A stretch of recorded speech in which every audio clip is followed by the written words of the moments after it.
Morning. Evans? Downey. Is that the last donut with red, white, and blue sprinkles? What did I tell you would happen if you ate the last donut with red, white, and blue sprinkles? I don't know about you, but I'm a huge fan of action movies. And when I watch them, I can't help but notice how shredded the characters are. Of course, these big budget blockbusters have entire crews committed to exaggerating on-screen appearances, but it seems that these actors really are camera ready. It's not all smoke and mirrors. They definitely look the part. Whether it's becoming stick thin or an absolute beefcake, these actors push their bodies to extreme lengths in order to embody their character. But just how do they do it? It's not rocket science, diet, and exercise. But the sheer rate at which some of these physiques transforms makes you wonder if it's possible on that alone. I'd probably need the keys to the pharmacy to get the real results, if you know what I mean. Could there be anything else enhancing performance? You know what I mean? Regardless, they have the best experts, trainers, and nutritionists to guide them in their transformation, and for the most part, these actors and their fitness teams are pretty open about what they do to prepare for their roles. Just lifting a lot of weights and eating a lot of protein. I mean, it's pretty boring, to be honest. I mean, it's not as glamorous as you think it is. However, many people speculate whether they're actually telling the whole story. So the next time you see a Hollywood celebrity being interviewed, think, are they telling me the truth? We all know Hollywood has its secrets, and a lack of full transparency leads to distorted perception of what's achievable naturally. This can be problematic because it may lead to unrealistic expectations among the general public, who might then be more susceptible to marketing ploys from the fitness industry promising quick and drastic results. That said, in today's video, we'll hear firsthand from the actors and celebrity trainers to get an idea of what's really going on before they step on screen. Oh, this is heavy. Actually, it's not really. I haven't got any weights on today. But in the movie industry, there is a lot of money on the line. For example, Avengers Endgame had a budget of $356 million and brought in roughly $2.5 billion globally. As with any career, hard work and dedication is required to excel. And as with any career, that hard work is generally rewarded monetarily. That's not to say that they are motivated solely by money, but it's surely incentive to do whatever is necessary to nail the role. You'll see an actor and they'll get paid a lot of money to look a certain way for a given role, and there's a lot of pressure. Not only that, but these actors are professionals, masters of their craft. They want to bring the story to life and do the character justice. I've never particularly been asked to do transformations, but you know, you just get it in your head and you just go, I need to. The role will obviously determine how drastic the transformation has to be. For example, consider any Marvel movie. These actors, as Inhumans, have to somehow portray superheroes, as in superhumans, in a way that is believable to the audience. If it's a well-known story, it's even harder because many fans already have expectations of what the character should look like. Because in the comic books, he's like 6'4", 240 or something. He's a huge animal. You know, you want to make sure that you do your best to at least get close. Not only are they asked to embody almost larger-than-life characters, but being on screen and in the public eye would be daunting for anyone, even seasoned celebrities. They want to look good. Like the modeling industry, the film industry, and basically the entire entertainment industry is intertwined with the world of advertising, which is heavily, if not entirely, reliant on attractiveness. Yes, charisma matters, but it's primarily those microsecond impressions based on physical appearance that sells the product. Again, the profit of the business depends on it. One of Tom's trainers, George Ashwell, said the shirtless scene in the script motivated Tom to add 14 pounds of muscle to his frame. I've always wanted to have the career I have right now, and a big part of that was just taking this body that I live in and tuning it up. So there's definitely pressure to perform. These actors want to do and look their best. And if we, showcasing ourselves on social media and grasping even a fraction of the pressure they face, then we can understand how they must feel, likely experiencing it to a much greater extent. However, it's part of the job and they manage to get the job done. Typically with a lot of help from a trainer. But of course now it's time to sculpt that superhero body. There is no one-size-fits-all program for these actors because each role is different and therefore requires taking different routes to the desired goal. Some are looking to lose weight, others to gain it. I will will shove a knife right into you, I swear to God. Go ahead. What's it gonna do? My internal organs are 2 feet in at least. As celebrity trainers Duffy Gaver and Jason Walsh explain, training is tailored to the role. With a lot of clients, it has to do with how they carry themselves in a particular role. We literally have to sit down and figure out what the characteristics are of that role, the variables involved. In that last clip from Vanity Fair, Walsh mentions considering the variables involved. These include more than just, are they trimming or bulking? Are they going to be playing a soldier in the desert, or wearing a heavy exoskeleton in a sci-fi film, or doing martial arts? All of these factors will not only determine how to shape their body, but also how to train their ability.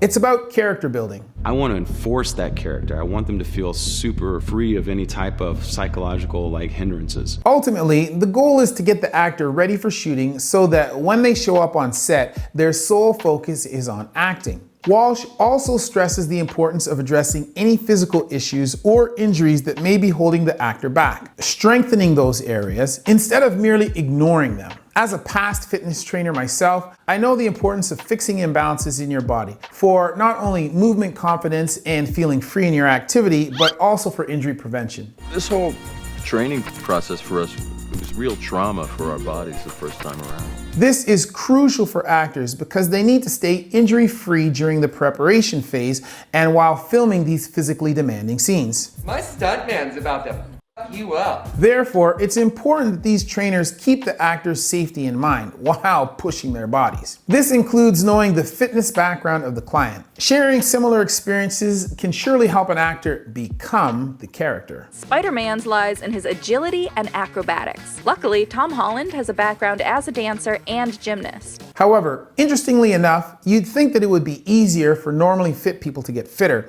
And while it may be true that muscle memory helps with subtle physical changes, the body actually somewhat habituates to regular exercise. However, for exercise newbies, especially those looking to build muscle, there is what's called a novel response from the body, in which the person will experience rapid and more noticeable transformation in the initial stages of major lifestyle change as their bodies respond to the new stimulus. Knowing how familiar an actor is with exercise will help the trainer determine which exercises will be the safest and most effective for them, given the time period they have. Walsh explains that the ideal length of preparation is 12 weeks minimum, 6 weeks if rushed, whereas a few months is usually more than enough time for moderate transformations. If it's more extensive, however, you're in the vortex, you're training hard, it's 6 to 8 months of prep that I did. Obviously, schedules will vary depending on the demands of the role, but a typical training program would include 2 workouts a day, 3 hours total, 4 to 5 days a week, more or less. That's actually not too crazy, especially if it's your job. So for about 3 months, we trained in Boston, a couple hours a day. And it was brutal. Not only will training programs be different in terms of schedule, but also in terms of types of exercise. For Michael to play Adonis, Corey said the goal was to get lean, lean, lean. His Black Panther training was all about getting big. Many of Black Widow's signature moves are spider-inspired. The first part of Scarlett's training was all about mobility. Getting lean will likely include lots of cardio and conditioning. However, strength training and building muscle can also help get you thinner and more toned. This might seem counterintuitive at first, but as Derek from More Plates, More Dates explains. Objectively, you can be getting leaner just by the fact that you have more muscle on your frame, which dilutes your body fat, sort of. Muscle tissue is more dense than fat tissue, so as you build muscle, it can give your body a more toned and defined appearance, even if your overall body weight stays the same or even increases slightly. Additionally, having a higher proportion of muscle mass can also increase your metabolic rate, helping you burn more calories at rest and potentially aiding in fat loss over time. For some, however, building muscle is the sole focus. Or should I say the swole focus. All right, 200 pull-ups, 200 push-ups, and you're done. And then he just walked out.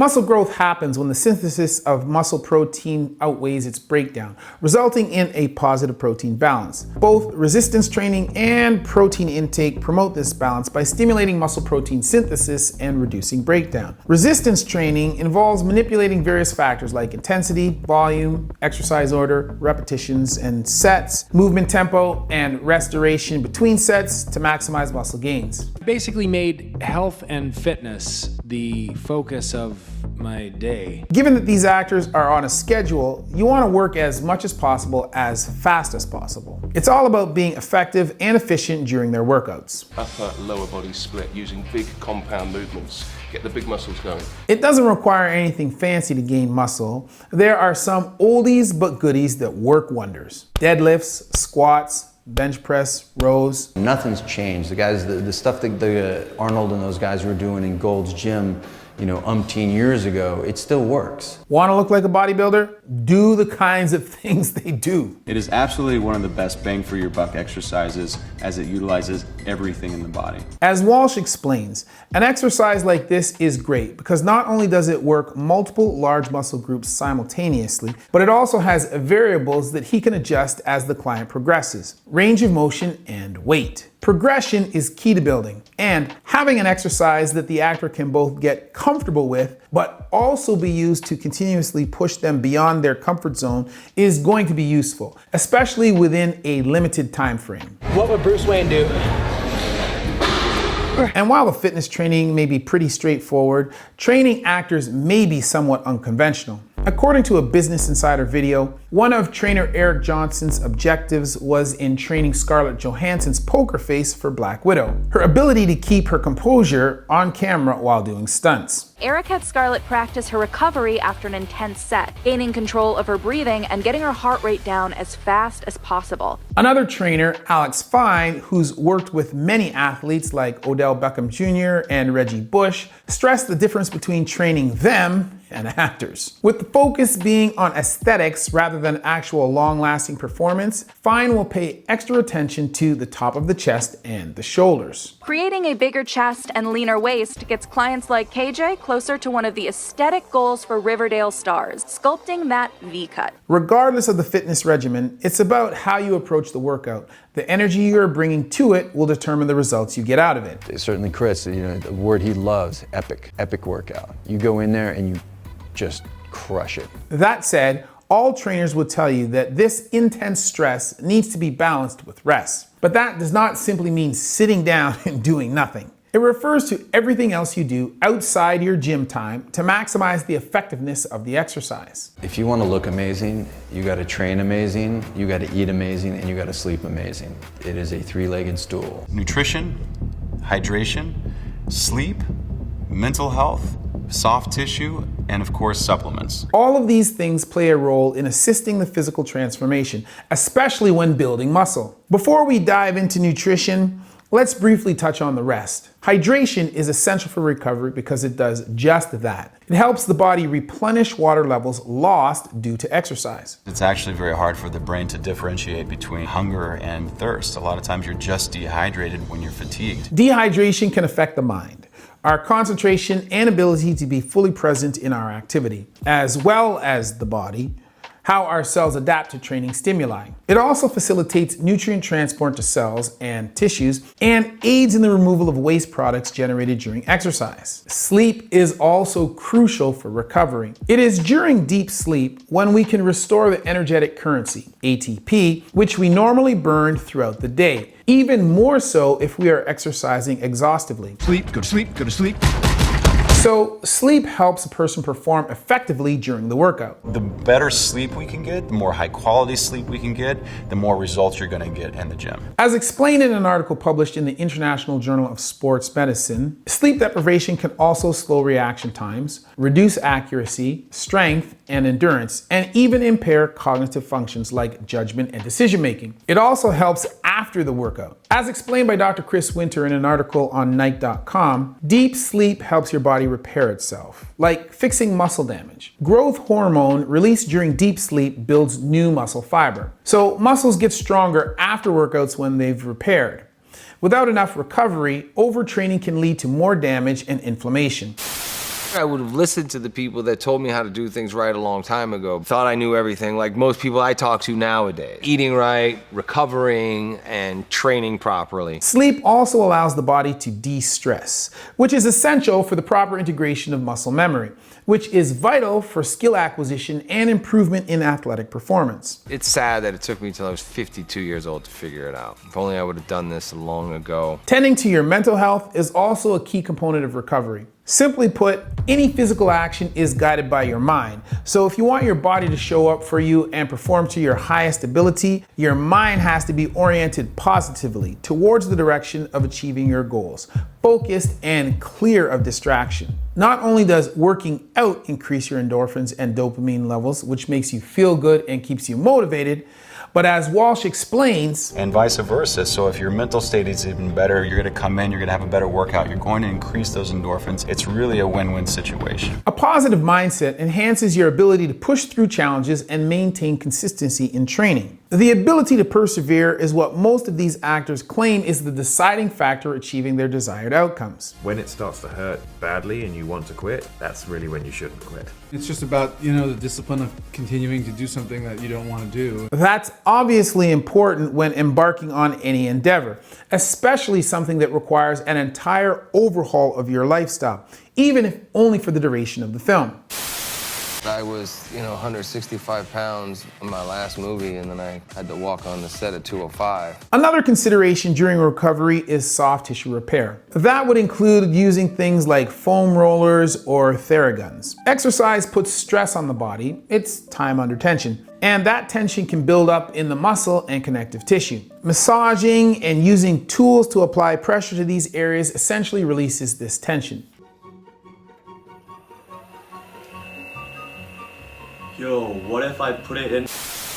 This helps prevent muscle stiffness and soreness, but also supports overall muscle health and function. This can also help to avoid becoming overly bulky because it allows the muscles to move and grow more freely within the body, promoting a balanced and functional physique. Essentially, Mark Wahlberg was kind enough to give me a massage gun after I left his house. And at the time, I was confused as to what kind of massage gun this was. And I thought Mark Wahlberg was driving me back to my house for other reasons other than just being a gentleman. We're talking about working out, fitness, recovery, all this stuff. The final thing I'll mention before we get into food is supplementation, typically protein supplements. So I would just put it into a blender, blend it all up, and just drink chicken. In all seriousness, protein shakes can help improve physical performance, build muscle, and recover after exercise. As I said, in order to gain muscle, the rate of protein synthesis has to outweigh its degradation, which comes from both strength training and protein intake. Protein is essentially the building blocks of muscle. We want to recover, we want to put muscle on. Protein is essential. Therefore, these shakes are a convenient and efficient way to increase protein intake. They can also help with weight loss because the protein stimulates the production of appetite-controlling hormones like GLP-1 and peptide tyrosine or PYY, while at the same time suppressing the production of the appetite-stimulating hormones ghrelin. I drink 2 or 3 mass gainer shakes a day, and my calorie intake was pretty damn high. And my gas was horrible. But the protein shakes alone aren't going to cut it. Even exercise alone isn't going to get the job done. The arguably most important factor to body transformation is dietary change. Mostly it's all diet. What you eat is what you is. 70% is your diet, 30% is your training. That's by far the most important. I started off exercising really hard, and then I injured my ankle, so I couldn't do it for about 10 days. But I stayed on the diet and I lost just as much weight, and I said, well, forget that. Obviously, this depends. The diet will be tailored to the goal, which is tailored to the role. For weight loss, as in you're simply trying to get as thin as possible, you can just put yourself into a dramatic calorie deficit and achieve results. Hey, perfect fit. Similarly, if you're just looking to get big and you aren't worried too much about fat, water retention, and bloating, then as long as you're in a calorie surplus, sure, you're gonna gain weight. More fun gaining it. Much more fun. Cheeseburgers and beer. However, gaining weight or mass is different from building muscle, and this will require diet and exercise. This transformation is notably the most difficult because you're trying to both minimize fat and maximize muscle. The goal is to get absolutely yoked, bro. 20-25 pounds of muscle in about 6 months. But I have to get have to get bigger. And they kept saying, yeah, just get as big as you can, big as you can. Probably somewhere between 5,000 and 7,000 calories a day, balanced of carbohydrates and fats and proteins and greens. Not only do they have to eat enough to sustain their activity levels, but the diet will be carefully constructed so that they're still eating healthy, but in enormous amounts. The tricky part was eating everything all the time. That sounds awful. See, you'd think it sounds nice, but it's not just like cheeseburgers. I mean, it was the kind of weight too. It wasn't like I just ate anything I wanted. I mean, it was all regimented 6,000 calories, but not fun food. Pre-packaged meals from this company called Zen Foods out of LA, and they just put like 6,000 calories into containers. As you can imagine, the diets consisted of lean protein, mainly chicken, red meat or fish, green veggies like broccoli, healthy fats like avocado, and complex carbs like rice or quinoa. Because sauces and condiments can contain lots of sugar, those are usually avoided. Sodium, aka salt, is also minimized because it leads to water retention. This means that meals are usually pretty bland. I think, did we add salt and pepper? I think we needed salt and pepper.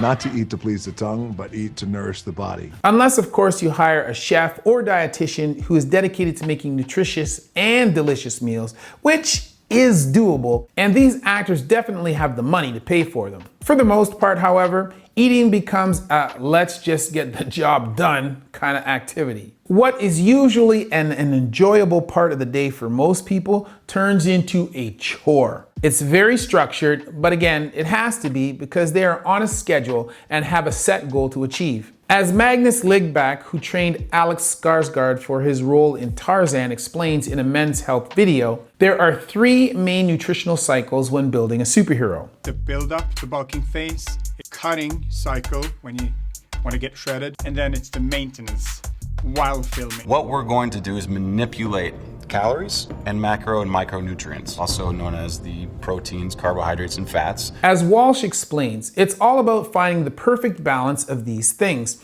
either for the particular actor or for the particular part of a particular actor's transformation. Because as the body adapts, so does the diet. It is during the bulking phase that there may be more leniency in what an actor eats, and I say may generously because some actors are strict all the way through. Okay, it depends. If I'm mass building, then I'll eat burgers and stuff.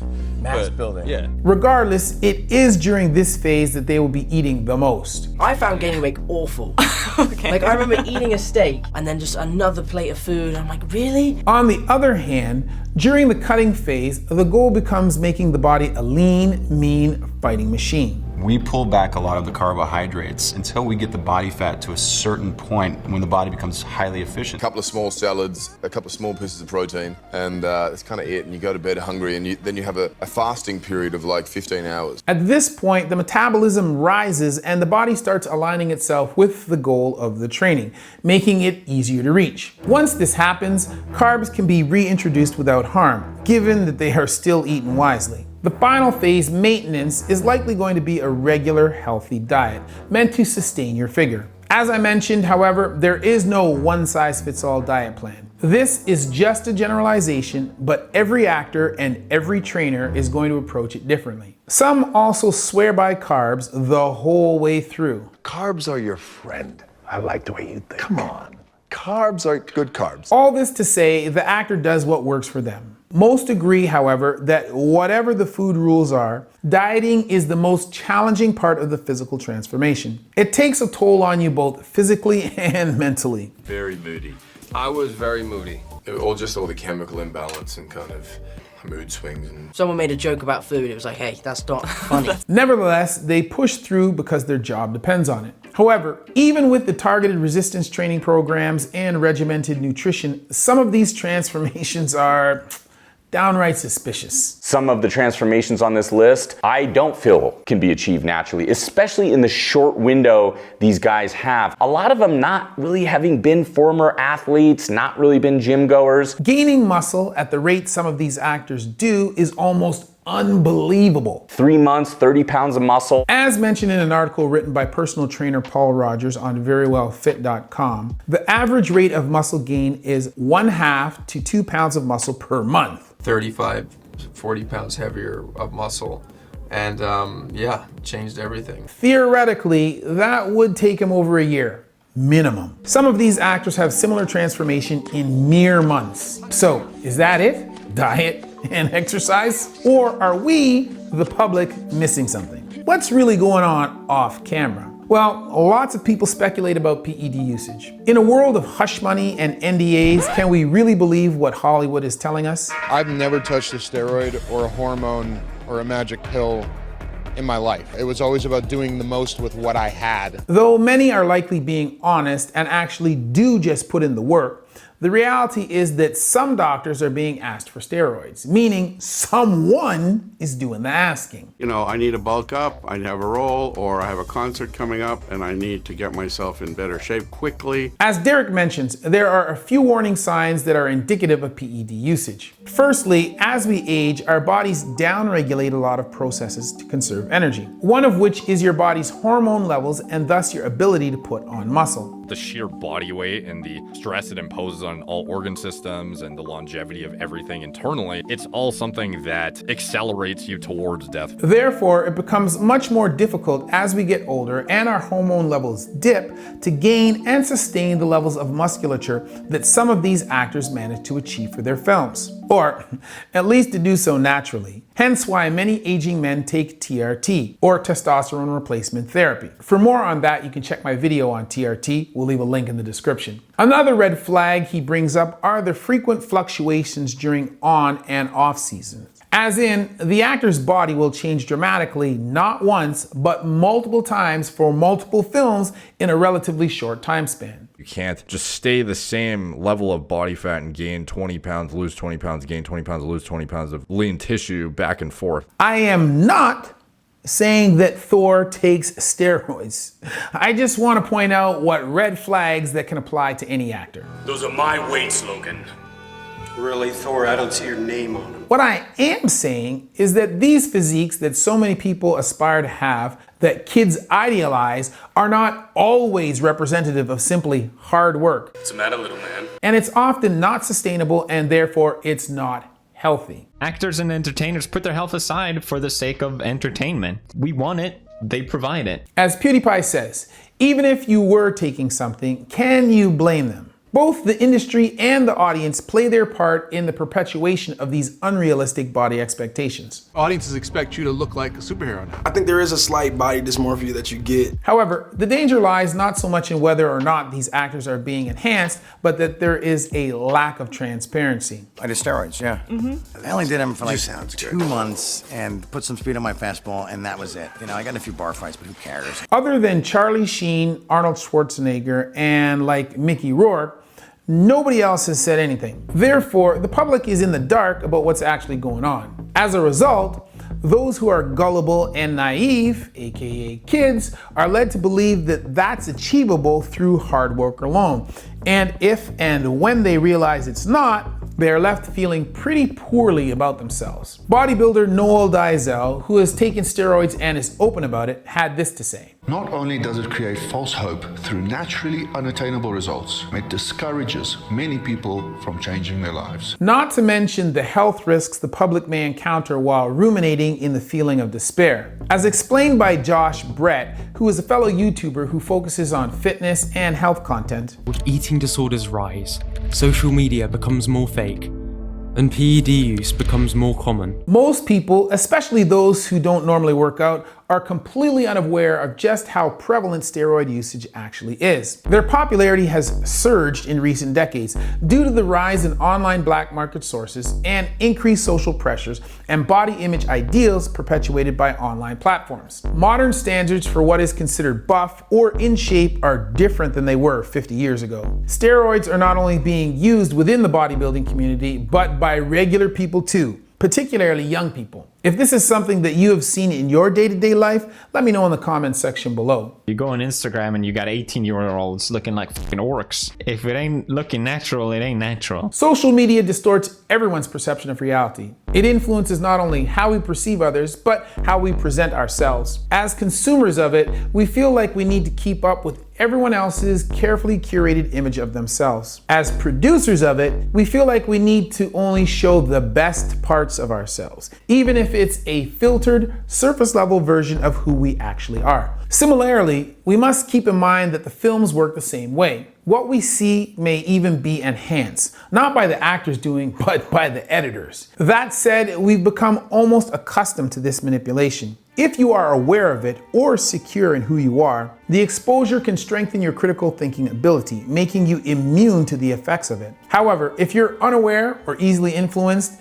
it can leave you quite susceptible to coercion and scams. We live in a capitalist society where people and industries are trying to make money, and the fitness industry is not exempt from this. Popular fitness companies invent workouts, supplement companies start rumors, and fitness gurus weigh in. These same influencers enrich their lives by promoting and selling you their diet and training plans. The movie industry creates this fake need, and the fitness industry takes the opportunity to prey on the vulnerable to fill this fake need with their fake solutions. Both are taking your money and the health you would otherwise feel if you were not comparing yourself to a lie. Again, they're selling an idea. That is, if the image fans are looking up to isn't even real. What's most important is being honest so that the public can make an informed decision on whether or not to continue to support that idea, and maybe the film industry and the actors won't feel as much pressure to uphold unrealistic standards or satisfy unhealthy expectations. It's as Brett says, just don't go looking for genuine fitness advice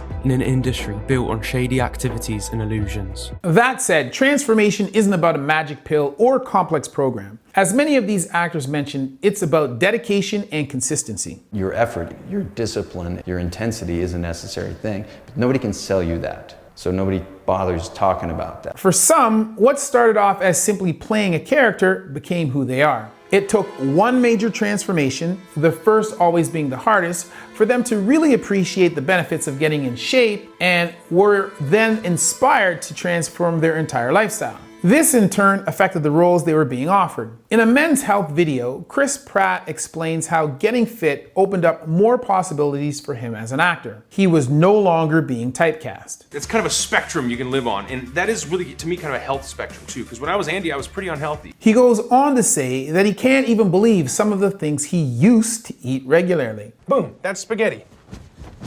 Nachos.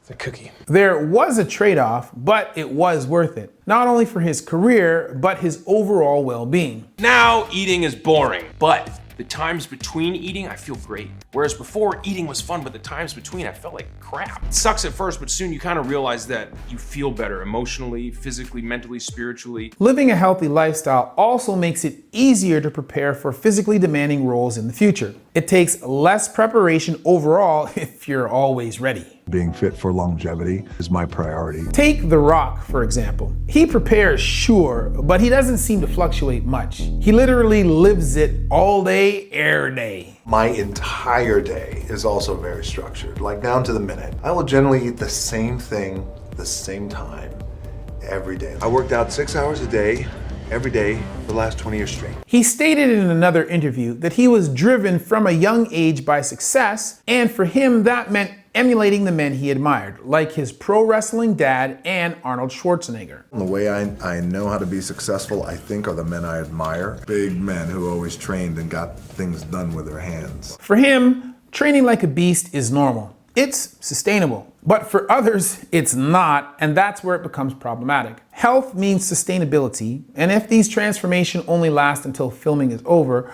are these the physiques we should be idolizing? When I stop being him, then I instantly put on 20 pounds. It's creating an unrealistic standard for achievable fitness, which some would argue is fine. People don't have to believe everything they see on TV. In fact, a lot of the time, it's the suspension of disbelief, the over-the-top dramatics that we like about these movies. It transports us, but it also blurs the line between reality and fantasy, as it is shrouded in mystery and unanswered questions. This can be dangerous as people are now, more than ever before, susceptible to influence and hypercritical of their bodies. That said, I'm gonna suspend my disbelief for now and consider that these actors are being completely honest about how they transformed for their roles. In that case, I'll let Chris Pratt summarize for us how it's done, because he genuinely seems like he manages his health pretty responsibly since turning a new leaf. Transforming yourself is really not hard. It requires consistency and dedication, and you have to be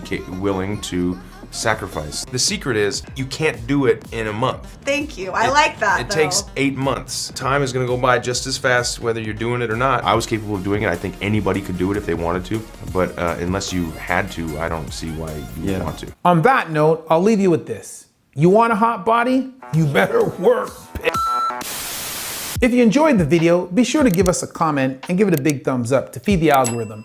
And if you're already subscribed, make sure that YouTube didn't unsubscribe you from the channel. We are now on our way to 700,000 subs, so we don't want to lose any interns along the way. If you didn't like the video, be sure to let me know why in the comment section down below. I read as many comments as I can, and we use your feedback to make our videos better for you. And don't forget to follow my gym, Human 2.0 Fitness, for free right here on YouTube, where we post content that helps you move better and prevent injury. Otherwise, as always, that's been a word from Dr. Chris, not your everyday ortho, where we see one, do one, teach one.